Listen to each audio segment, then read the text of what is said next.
Well, hello, and this video is for Mac users so they can access Microsoft Access to do their project for Business 340.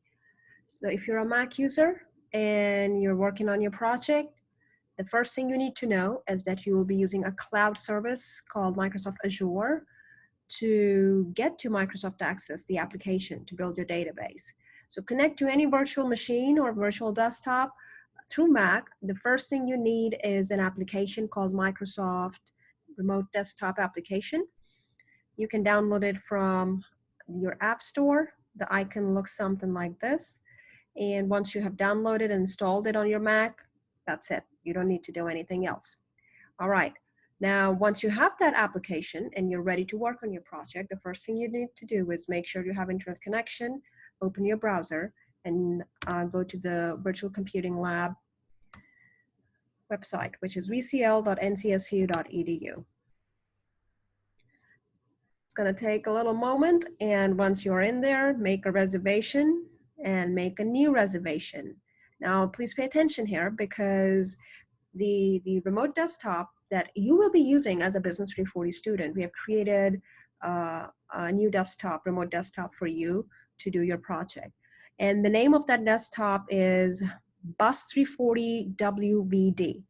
So when you are making a reservation for your Microsoft Access through Mac, or if you're a PC user, you can use that as well.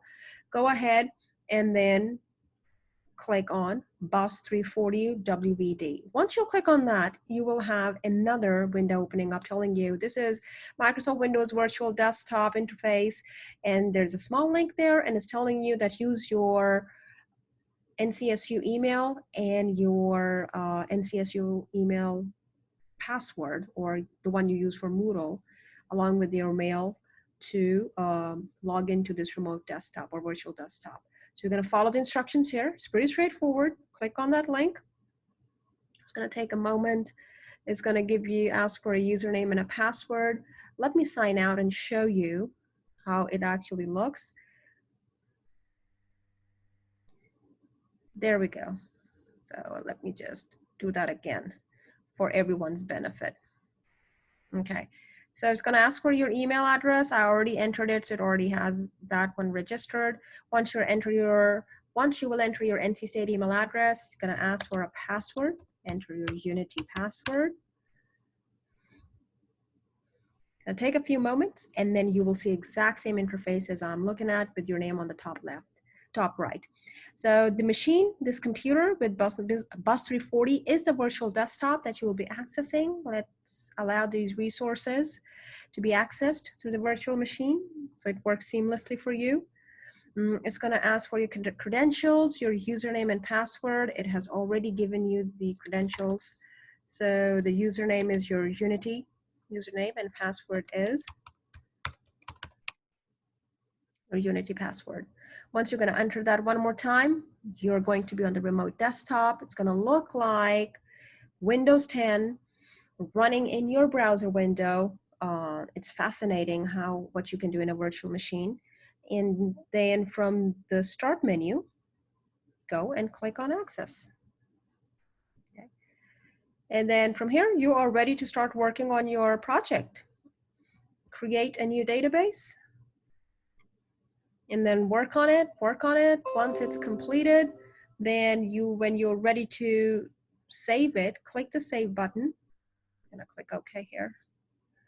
Go into File, Save As. You're gonna save as. You're gonna just say yes.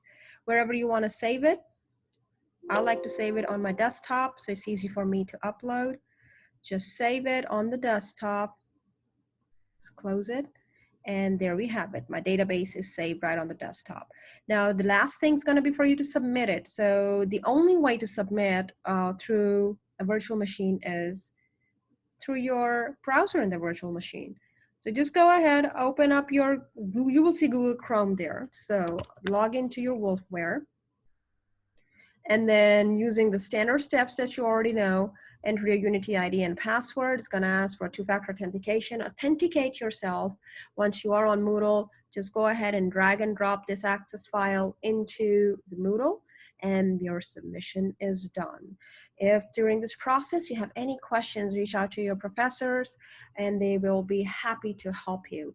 Good luck with project number 2. It's an interesting project where you're going to learn how to use or how to design databases. And again, if you have any questions, just reach out. Good luck.